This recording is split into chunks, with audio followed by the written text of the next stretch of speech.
Hello ನಮಸ್ತೆ friends, welcome back to my YouTube channel. ಎಲ್ಲರೂ ಹೇಗಿದ್ದೀರಾ? ಐ ಹೋಪ್ ಎಲ್ಲ ಚೆನ್ನಾಗಿದ್ದೀರಾ ಅಂತ ಹೇಳ್ತಾ ವಿಡಿಯೋನ ಸ್ಟಾರ್ಟ್ ಮಾಡೋಣ ಬನ್ನಿ. ಗೈಸ್ ನೋಡಿ, ಇದು ಮೇಯಲ್ಲಿ ಕರು ಹಾಕಿರೋದು.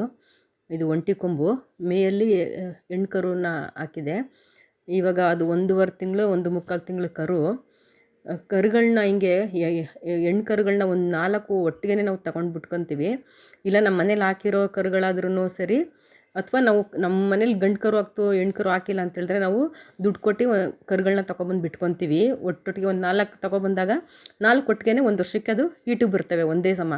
ಆವಾಗ ನಮಗೆ ಹಸು ತಗೊಳ್ಳೋ ನೆಸೆಸಿಟಿ ಇರೋದಿಲ್ಲ. ಅವೇ ನಮಗೆ ಇದಾಗುತ್ತೆ, ದೊಡ್ಡವಾಗಿ ಅವೇ ಕರು ಆಗ್ತವೆ. ನಮಗೆ ಆವಾಗ ಯೂಸ್ ಆಗುತ್ತೆ. ದುಡ್ಡು ಜಾಸ್ತಿ ಇನ್ವೆಸ್ಟ್ ಮಾಡೋದಿರೋದಿಲ್ಲ ಹಸು ಮೇಲೆ. ಕರುಗಳನ್ನ ನಾವು ಈ ಥರ ಸಾಕೋತೀವಿ. ನಮಗೆ ಈ ಸತಿ 2 ಹೆಣ್ಣು ಕರು ಹಾಕಿದೆ.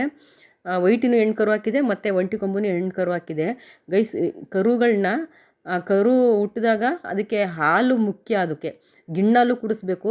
ಮತ್ತು ನಾವು ಬೆಳಿಗ್ಗೆ ಸಂಜೆ 2 ತೊಟ್ಟು ನಾವು ಕರುಗೆ ಬಿಟ್ಬಿಡ್ತೀವಿ. 2 ತೊಟ್ಟು ಮಾತ್ರ ಹಾಲು ಕರ್ಕೊತೀವಿ. 1 ತಿಂಗಳವರೆಗೂ 1-1.5 ತಿಂಗಳ ತನಕ ನಾವು 2 ತೊಟ್ಟು ಹಾಲು ಬಿಟ್ಬಿಡ್ತೀವಿ. ಅದು 2 ತೊಟ್ಟು ಹಾಲು ಕುಡ್ಕೊಂಡು ನೋಡಿ, ಇದು 1.25 ತಿಂಗಳದು ಹೆಂಗೆ ನೋಡಿ, ಅದು ಬೇರೆ ಕರುಗಳಿಗೆ ನಾವು ಹುಲ್ಲಾಕಿರೋದು ಅದೇ ತಿಂತೈತೆ. ಒಂದೊಂದು ಕಡ್ಡಿ ಎತ್ಕೊಂಡು ಅದೇ ತಿಂತೈತೆ. ಈ ಥರ 2 ತೊಟ್ಟಿನಲ್ಲಿ ನಾವು ಹಾಲನ್ನ ಚೆನ್ನಾಗಿ ಕುಡಿಸ್ದಾಗ ಅದು ಹೆಲ್ತಿಯಾಗಿ ಗಟ್ಟಿಮುಟ್ಟಿಯಾಗಿ ಚೆನ್ನಾಗಿ ಅದು ಹೆಲ್ತಿಯಾಗಿರುತ್ತೆ. ಮತ್ತು ಇಮ್ಯುನಿಟಿ ಪವರ್ ಬಿಲ್ಡ್ ಆಗಿರುತ್ತೆ ಅದಕ್ಕೆ.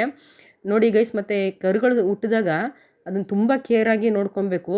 ಶೀತ ಆಗಬಾರ್ದು, ಅದಕ್ಕೆ ನೀರು ಒದ್ದೆನಲ್ಲಿ ಇರಬಾರ್ದು. ಚಿಕ್ಕ ಕರುಗಳಿಗೆ ಅದಕ್ಕೆ ಜ್ವರ ಬಂದ್ಬಿಟ್ಟು ಸುಮ್ಮನೆ ಆವಾಗ ಅದು ಬೇರೆ ಇನ್ವೆಸ್ಟ್ ಮಾಡಬೇಕು, ಡಾಕ್ಟರ್ ಕರೆಸ್ಬೇಕು. ಆವಾಗ ತುಂಬ ಲಾಸ್ ಆಗುತ್ತೆ ನಮಗೆ. ಹಂಗಾಗಿ ಆ ಕರುನ ನಾವು ಒಣಗಿರೋವಂಥ ಚೀಲದ ಮೇಲೋ ಅಥವಾ ಒಣಗಿರೋ ಬಟ್ಟೆನೋ ಒಂದು ಹಾಕಿ ಅದನ್ನು ಮಲಗಿಸಿ ಅದನ್ನು 1 ತಿಂಗಳು ತುಂಬ ಕೇರಾಗಿ ನೋಡ್ಕೊಬೇಕು. ಆಮೇಲೆ ಅದು ಆಟೋಮೆಟಿಕ್ಕಾಗಿ ಚೆನ್ನಾಗಿ ಬೆಳ್ಕೊಂಬಿಡುತ್ತೆ. ಅದೇನು ಪ್ರಾಬ್ಲಮ್ ಬರೋದಿಲ್ಲ. ಟೈಮ್ಗೆ ಹಾಲು ಕುಡಿಸ್ಬೇಕು. ಮತ್ತು 1.5 ತಿಂಗಳು 1.25 ತಿಂಗಳು ಕರು ಸ್ವಲ್ಪ ಈಗ ಬೂಸೆ ಇಟ್ಟರೆ ಅದೇ ತಿನ್ಕೋತೈತೆ. 1.25 ತಿಂಗಳ ಕರು ಬೂಸ ಸ್ವಲ್ಪ ತಿಂತೈತೆ. ಹುಲ್ಲು ನೋಡಿ, ಆ ಬೇರೆ ದೊಡ್ಡ ಕರುಗಳು ತಿಂದರೆ ಅದನ್ನು ಎತ್ಕೊಂಡು ತಿಂತೈತೆ ಒಂದೊಂದು. ಈ ಥರ ಅದೇ ಈ ಮುಂಚೆ ಹುಟ್ಟಿದ ತಕ್ಷಣವೇ ಹುಟ್ಟಿ 2 ತಿಂಗಳ ತನಕನೂ ನಾವು ನೀರು ಕುಡಿಸ್ತಾ ಇರಲಿಲ್ಲ. ಆವಾಗ ನಾವು ಫಸ್ಟ್ ಸ್ಟಾರ್ಟ್ ಮಾಡಿದಾಗ. ಈಗೆಲ್ಲನೂ ಏನಿಲ್ಲ, ನೀರು ಕುಡಿಸ್ತಾರೆ. 1 ವಾರ 15 ದಿನಕ್ಕೇ ನೀರು ಕುಡಿಸ್ತಾರೆ ಕರುಗಳಿಗೆ. ನಾವು ಹಾಲು ಕುಡಿಸ್ತೀವಿ ಗೈಸ್, ನಾವು ನೀರೇನು ಕೊಡೋಕ್ಕೋಗಲ್ಲ. 2 ಟೈಮೂ ಹಾಲೇ ಕುಡಿಸ್ತೀವಿ. ಹಿಂಗೆ ಸ್ವಲ್ಪ ದೊಡ್ಡದಾಗದ್ಮೇಲೆ ನೋಡಿ ಬೂಸ ಮಡಿಕೋತಾ ಇದ್ದೀವಿ. ಆಮೇಲೆ ಅದೇ ಕುಡಿಯುತ್ತೆ ಸ್ವಲ್ಪ ಅದಕ್ಕೆ ಬೇಕು ಅಂದಾಗ. ಅದು ಕುಡಿದಾಗ ಅದು ಏನೂ ಆಗಲಿಲ್ಲ, ಬೇದಿ ಆಗಲಿಲ್ಲ ಅಂತಂದಾಗ ನಾವು ಸ್ವಲ್ಪ ನೀರು ಕೊಡ್ಬೋದು. ನಾವು ಇದೇ ಥರ ನಾವು ಸಾಕಿರೋದು 13-14 ವರ್ಷ ನಾವು ಇದೇ ಥರ ಕರುಗಳನ್ನ ಸಾಕೋದು. ಕರುಗಳು ಸಾಕೋದು ತುಂಬ ಕಷ್ಟ, ತುಂಬ ಕೇರಾಗಿ ನೋಡ್ಕೊಬೇಕು. ಅದಕ್ಕೆ ಜ್ವರ ಬರದೇ ಇರೋ ರೀತಿ.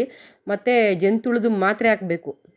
ಹುಳ ಬರದೇ ಇರೋ ಥರ ಅದು ನೋಡಿಕೊಂಡಾಗ 2 ಟೈಮ್ ಹಾಲು ಕೊಟ್ಟಾಗ ಅದು ಹೆಲ್ತಿಗೆ ಚೆನ್ನಾಗಿ ಬೆಳೆಯುತ್ತೆ ಕರುಗಳು. ಹಿಂಗೆ ಒಂದು ಸತಿ ನಾವು ಹಿಂಗೆ 4 ಹೆಣ್ಣು ಕರುಗಳನ್ನ ಬೆಳೆಸ್ಕೊತು ಅಂದರೆ 1 ವರ್ಷಕ್ಕೆ ನಮ್ಗೆ ಅದೇನೇ ಹಸಗಳ ಮೇಲೆ ಇನ್ವೆಸ್ಟ್ ಮಾಡೋದು ತಪ್ಪುತ್ತೆ.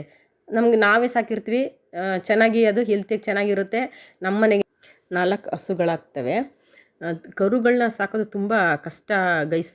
ಅದು ತುಂಬ ಕ್ಲೀನಾಗಿರಬೇಕು. ಅದನ್ನು ತುಂಬ ದೊಡ್ಡದಾಗೋ ತನಕ 1 ತಿಂಗಳು 2 ತಿಂಗಳು ತುಂಬ ಚೆನ್ನಾಗಿ ಸಾಕಬೇಕು ಗೈಸ್. ನೋಡಿ, ಬೂಸ ಮಡಗಿದ್ದೀವಿ, ತಿಂತಾ ಇದ್ದೇವೆ ನೋಡಿ. ಫಸ್ಟು ಒಂದು ಚೊಂಬಿಡಬೇಕು. ಅದು ತಿಂತು ಅದೆಲ್ಲ ಖಾಲಿ ಮಾಡ್ತಾ ಅಂತ ಹೇಳಿದಾಗ ಸ್ವಲ್ಪ ಜಾಸ್ತಿ ಮಾಡ್ಕೊಳ್ತಾ ಹೋಗಬೇಕು.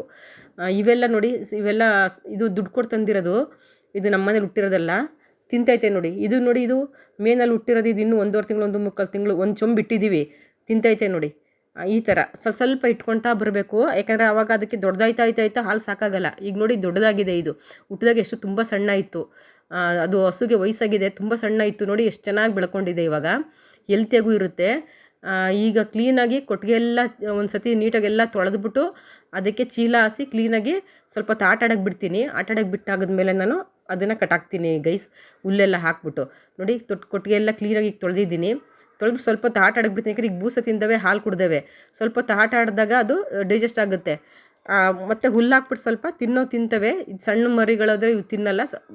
ಚೀಲ ಹಾಸ್ಬಿಟ್ರೆ ಮಲ್ಕೊಳ್ತವೆ. ಈ ಥರ ಕ್ಲೀನಾಗಿ ನೋಡ್ಕೊಬೇಕು ಗೈಸ್.